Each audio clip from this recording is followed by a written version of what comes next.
pagi Bapak Ibu sekalian, peserta webinar series ke-98 ya. Sebelum kita mulai ke materinya, mungkin eh, saya mau coba refleksikan dulu ya. Sebenarnya di banyak organisasi itu banyak strategi yang seringkali gagal ya ketika di meja rapat. Tapi kegagalan itu juga didasari dari eksekusi yang kurang matang. Misalnya, memang secara organisasi eh, belum siap untuk berhadapan dengan apa namanya, dengan perubahan yang terjadi. Nah, sebenarnya pertanyaannya mungkin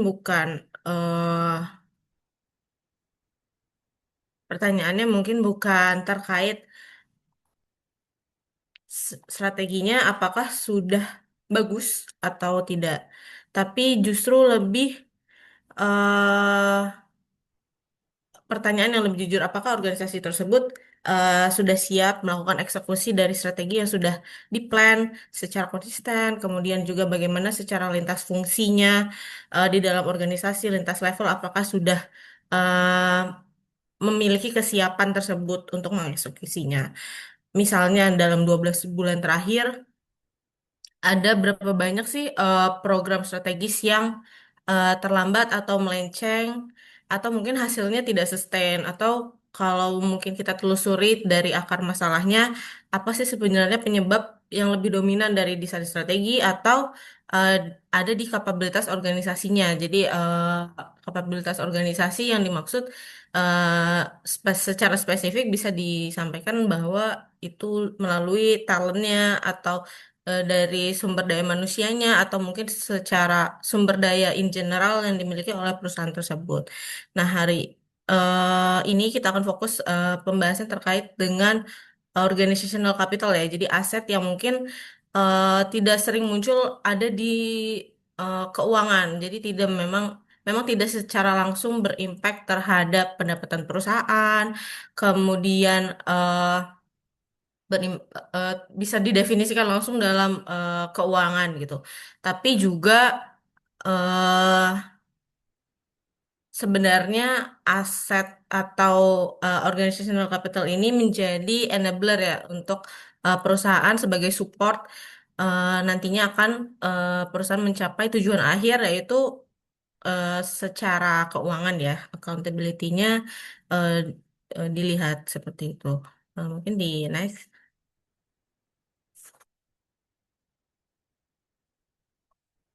Oke, kita coba awal bahas tentang definisinya ya Bapak Ibu, dari definisi dari organizational capital readiness. Oh iya, mungkin kita coba sapa dulu ya sebelum kita semakin mendalam ke apa namanya materinya. Ini mungkin ada banyak sekali audiens yang sudah hadir, dari ada Pak Subekti dari Jakarta, Pak Asep dari Garut, kemudian Pak Noldi ya dari Manado, ada juga Pak Julio dari Timor Leste. Semoga semuanya dalam keadaan sehat ya, karena walaupun apa namanya eh, lagi sering hujan di sini juga ya, mungkin bisa jadi pemicu sakit, tapi semoga tetap selalu dalam keadaan sehat. Mungkin saya lanjutkan. Jadi definisinya untuk organizational capital ini kita bisa eh, sebut sebagai kemampuan organisasi untuk memobilisasi dan mempertahankan proses perubahan yang diperlukan guna untuk mengeksekusi strategi. Jadi ada dua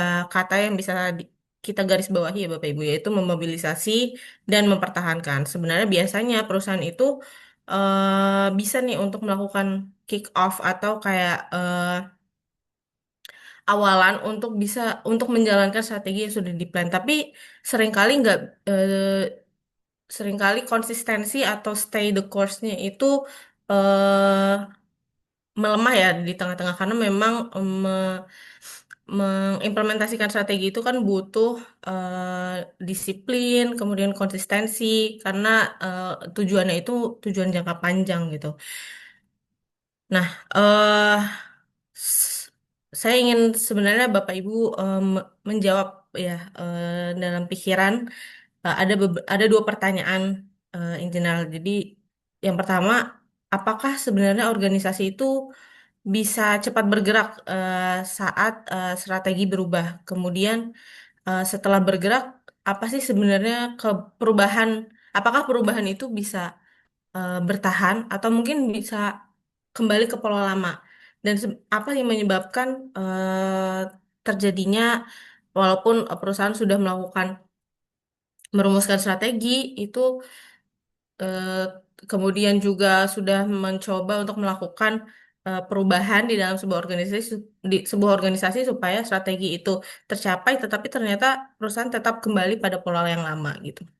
Nah, organizational capital ini khas karena berorientasi pada kolaborasi ya, terutama kolaborasi di dalam sebuah organisasi yang mana strategi itu dijalankan bersama, kemudian juga ada budaya yang dibangun bersama-sama untuk mencapai tujuan yang sama itu juga di dalam sebuah organisasi. Kemudian pengetahuan itu akan dibagikan agar orang-orang bisa bekerja sama untuk mencapai hasil dari hasil akhir dari sebuah organisasi. Nah, sebenarnya seperti apa namanya materi-materi yang sering dibahas sebelumnya terkait dengan balance scorecard itu erat kaitannya dengan organizational capital karena organizational capital ini mostly ada di perspektif learning and growth.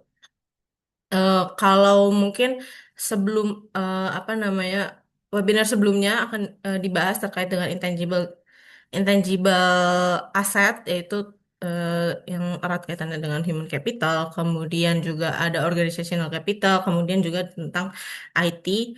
Nah, spesifiknya organizational capital itu eh, mengidentifikasi tujuannya yaitu untuk build leaders, kemudian align workforce atau eh, melakukan penyelarasan kinerja, kemudian sharing knowledge, fokus dengan customer, berorientasi pada customer dan berorientasi pada budaya perusahaan seperti itu. Mungkin bisa di next. Nah, ini framework dari organizational capital ya, Bapak Ibu. Jadi, karena base-nya itu adalah balance scorecard, yang mana secara spesifik kita akan bahas di learning and growth perspektif. Jadi, memang organizational capital itu akan menjadi fondasi ya untuk tujuan perusahaan secara jangka panjang di eh, financial perspective atau dalam hal ini long term shareholder value atau nilai jangka panjang dari pemegang saham. Jadi walaupun eh,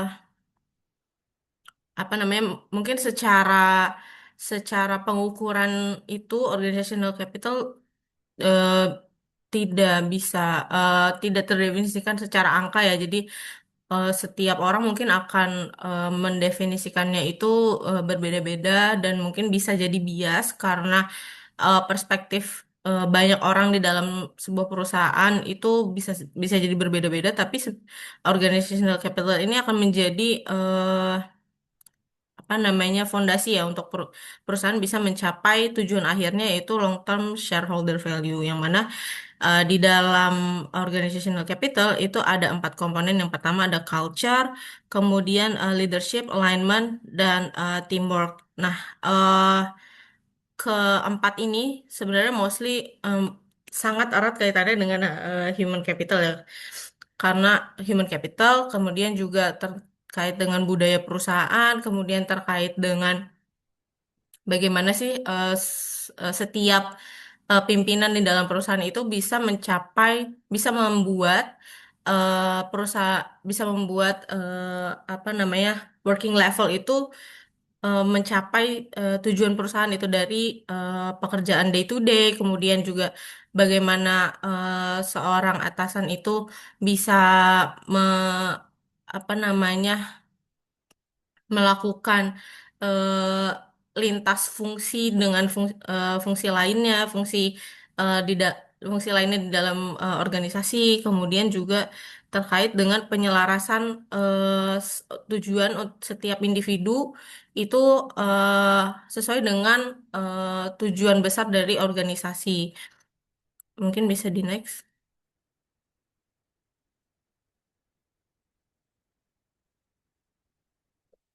Nah, ini ya Bapak Ibu. Jadi ada 4 komponen ya dari organizational capital. Yang pertama itu ada budaya, kemudian kepemimpinan, penyelarasan, dan teamwork atau kerja tim. Nah, sebenarnya eh, komponen ini harus saling terkait satu sama lain dan tidak bisa salah satunya itu hilang. Jadi ketika perusahaan membentuk budaya atau corporate culture itu pasti nanti implementasinya akan dilakukan oleh seorang leader di dalam perusahaan. Kemudian leader di dalam perusahaan ini juga perlu dalam proses proses pekerjaannya itu akan melakukan penyelarasan atau alignment dengan lintas fungsi ya, lintas fungsi eh, untuk bisa mencapai tujuan organisasi. Jadi setiap fungsi di dalam organisasi itu tidak bisa berdiri sendiri gitu ya. Jadi harus saling bekerja sama, kemudian juga harus saling mengisi kekosongan satu sama lain seperti itu. Kemudian juga ada teamwork yang mana eh, akan berpotensi pada strategis yang akan dibagikan untuk seluruh organisasi. Bisa di next.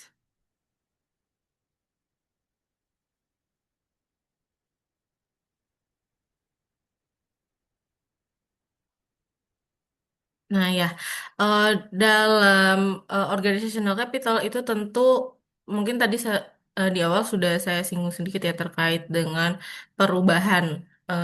Jadi di dalam organizational capital yang kaitannya erat sama budaya, kemudian berkaitan erat dengan leadership dan sebagainya tadi dari 4 komponen tersebut, tentu erat kaitannya dengan perubahan agenda ya atau perubahan tujuan, perubahan strategi dari perusahaan. Sebenarnya eh ada value creation yang mana menjadi fokus perubahan, bisa menjadi fokus perubahan sebuah organisasi atau perusahaan. Yang pertama itu mungkin perusahaan berubah fokus tadinya mungkin berorientasi pada service atau mungkin berorientasi pada kualitas produk yang dihasilkan, tapi eh, switch ke fokus pada pelanggan. Sebenarnya pelanggan ini apa sih yang dibutuhkan, kemudian eh, namanya gap gap ya gap kebutuhannya seperti apa. Walaupun sebenarnya mirip ya orientasi terhadap kualitas produk dengan orientasi terhadap pelanggan. Tapi kalau orientasi terhadap produk itu biasanya view-nya itu hanya eh, dari perusahaan saja. Tapi kalau orientasi terhadap pelanggan kita bisa cari tahu sebenarnya pelanggan ini kebutuhannya apa. Kemudian pelanggan ini apa namanya keinginannya apa apa yang apa yang mungkin bisa dibantu oleh perusahaan dalam memenuhi dalam memecahkan atau ya memecahkan problem yang dihadapi oleh perusahaan seperti itu. Sorry, dihadapi oleh pelanggan. Kemudian eh kebutuhan atas kreativitas dan inovatif. Jadi biasanya dalam menghadapi perubahan organizational change agenda ini, organisasi perlu eh, punya kreativitas dan inovasi yang cukup padat ya terhadap apa namanya, terhadap service atau mungkin produk yang ditawarkan perusahaan kepada pelanggan. Kemudian yang terakhir harus memberikan hasil atau punya impact ya terhadap eh, terhadap pelanggan. Kemudian eh, ada empat perilaku perubahan perilaku tambahan yang mungkin berkaitan dengan eksekusi strategi. Yang pertama, eh, setiap stakeholder di dalam perusahaan itu harus paham dulu apa sih misi, strategi, dan nilai yang sudah di plan, yang sudah direncanakan oleh perusahaan. Karena misi, strategi, dan nilai ini menjadi penting ya untuk bisa mencapai visi. Visi itu merupakan tujuan dari sebuah organisasi. Jadi misi, strategi, dan nilai ini implementasinya ya step by stepnya seperti apa untuk bisa mencapai misi tersebut. Kemudian menciptakan akuntabilitas eh dari tujuan yang sudah diberi, yang sudah dibuat, strategi yang sudah dibuat itu harus tentu harus bisa dicapai ya melalui secara kuantitatifnya.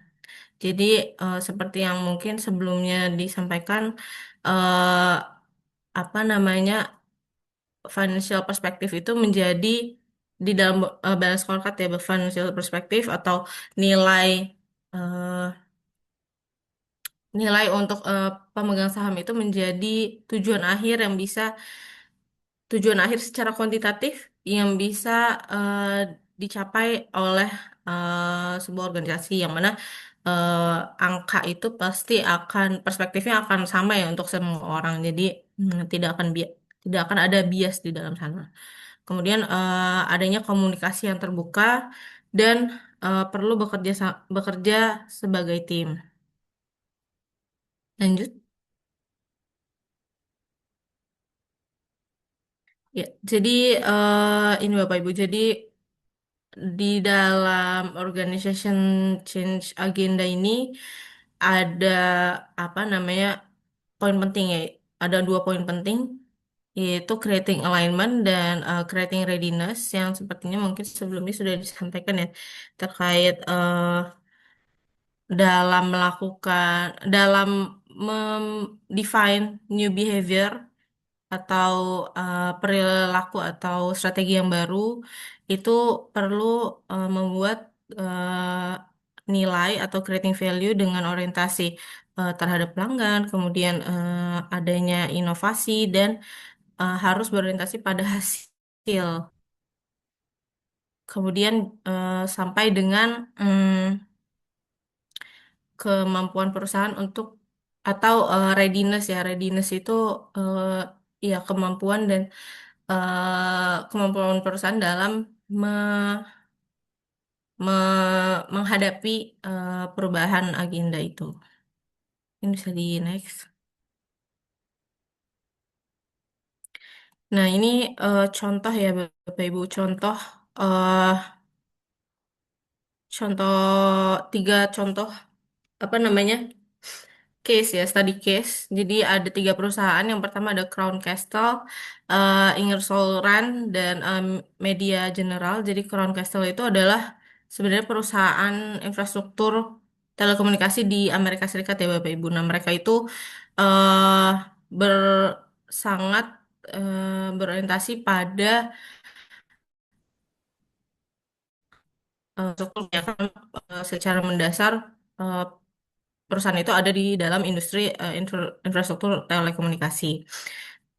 Mereka basisnya itu basis tujuannya adalah melakukan optimalisasi infrastruktur teknologi, yang mana kalau dikaitkan dengan organizational tactics itu perusahaan sangat bergantung pada eh, leadership dan accountability, kemudian alignment lintas fungsi dan knowledge sharing. Kenapa? Karena kalau accountability itu mereka sangat erat kaitannya dengan eh, proyek dengan capital intensif, kemudian juga ada terus berkaitan dengan regulasi dan kontrak jangka panjang. Karena kan memang kalau secara bisnisnya infrastruktur telekomunikasi itu bisnis jangka panjang ya. Jadi bisnis jangka panjang dengan vendor tertentu gitu. Jadi memang apa nah, aspek leadership dan accountability ini harus sangat sangat dibutuhkan, karena eh, komunikasi lintas lintas fungsi, kemudian